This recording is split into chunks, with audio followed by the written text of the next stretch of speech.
बिस्मिल्लाहिर्रहमानिर्रहीम। शुरू करता हूँ मैं अल्लाह के नाम से जो बेहद मेहरबान नहायत रहम करने वाला है।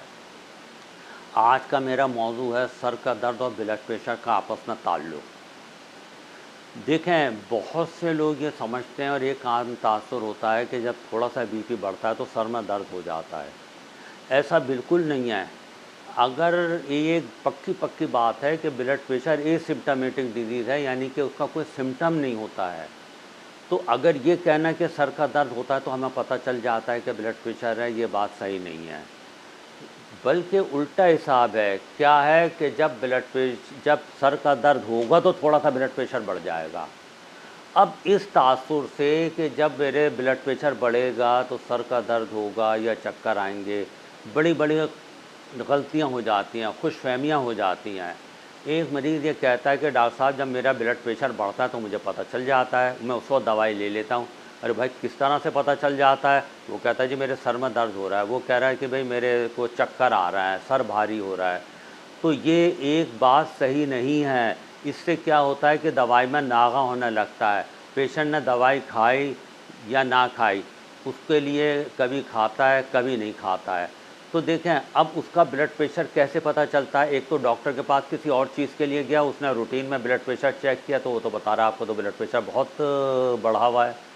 अब वो कहता है कि डॉक्टर साहब मुझे तो कोई सिम्टम नहीं होते या कोई साइन नहीं होते। हाँ, ये अलग बात है कि जब उसको एक दफ़ा पता चल जाता है कि मेरा ब्लड प्रेशर बढ़ गया है तो साइकोलॉजिकली उसको अगर सर में दर्द है, चक्कर आ रहे हैं, तो ये एक अलग बात है। अब अगर मैं आपको एक बात बताऊं, देखें, ये जो ब्लड प्रेशर है ये दो तरह से डायग्नोज होता है। एक तो आपने किसी और वजह से गए, उसने ब्लड प्रेशर चेक कर लिया, या हमारे पास जो पेशेंट आते हैं हम ज़रूर उसका ब्लड प्रेशर चेक करवाते हैं, चाहे उसको हो या ना हो। और ये एक तरह से इंसिडेंटल यानी अचानक फाइंडिंग होती है, मरीज़ खुद हैरान रह जाता है कि मेरा ब्लड प्रेशर है। यह दूसरे तरीक़ों से जब पता चलता है जब उसकी कॉम्प्लिकेशन यानी पेचीदगियाँ हो जाएँ। अब ब्लड प्रेशर की पेचीदगियाँ क्या होती हैं कि उसके टारगेट पर ये 3 विसरा होते हैं, यानी 3 ऑर्गन होते हैं, यानी 3 आज़ा होते हैं। कौन कौन से? एक तो दिमाग यानी ब्रेन, एक हार्ट यानी दिल, और एक गुर्दा।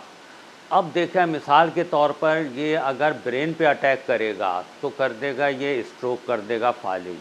खुदा ना खास्ता अगर ये हार्ट पे करेगा अटैक तो हार्ट अटैक कर सकता है। और अगर ये गुर्दे पे अटैक करेगा तो देखें क्या होता है, गुर्दे कमज़ोर हो जाएंगे, हल्के हल्के कमज़ोर होते होते पेशेंट डायलिसिस पर चला जाता है।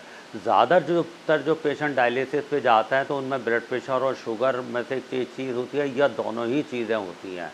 तो देखें, इसी तरीके से अब इन सब चीज़ों का महासिल ये हुआ कि भाई ब्लड प्रेशर को अगर एक दफ़ा दवाई स्टार्ट कर दिया तो हमेशा जारी रखो।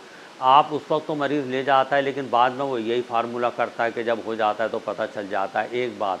दूसरी बात ये कि ब्लड प्रेशर की अब तो वो भी मिल गई है, मशीन होती है जिसको हम डिजिटल मशीन कहते हैं। बहुत से लोग हमसे पूछते हैं कि डॉक्टर साहब इसकी रीडिंग कैसी है। अब इसकी रीडिंग अगर 5-10 कम या ज़्यादा भी है तो हमें आइडिया ज़रूर हो जाता है। हम कहते हैं मरीज़ से कि भाई ये चेक करते रहो, इसका रूटीन में चेक करो, और अगर रूटीन में चेक करो, अगर पता चल जाए तो फिर ये कि आपको इसका तदारुक करना है। इसके अलावा देखें, ब्लड प्रेशर के मरीज़ों का सर के दर्द से ताल्लुक़ को ख़त्म करें। और ये कि मरीज़ से हम कहते हैं कि पैदल जितना ज़्यादा चल सकते हो चलो, जिस तरह चल सकते हो चलो। ये जो एक कॉन्सेप्ट है ये बिल्कुल गलत है कि अगर एक दफ़ा ब्लड प्रेशर की दवाई लग गई तो वो हमेशा लेनी पड़ेगी। ये भाई क्या हो गया? जिस तरीके से डायबिटीज़ की दवाइयाँ एक दफ़ा ले ली तो हमेशा लेनी पड़ती है, ब्लड प्रेशर की दवाइयाँ एक दफ़ा ले ली तो लेनी पड़ती है। इसी तरीके से अगर ये दवाई लेनी पड़े तो लें, और सर के दर्द को इससे कोरिलेट बिल्कुल ना करें। इसका ये महासिल है, और पैदल चलने पे तवज्जो दें।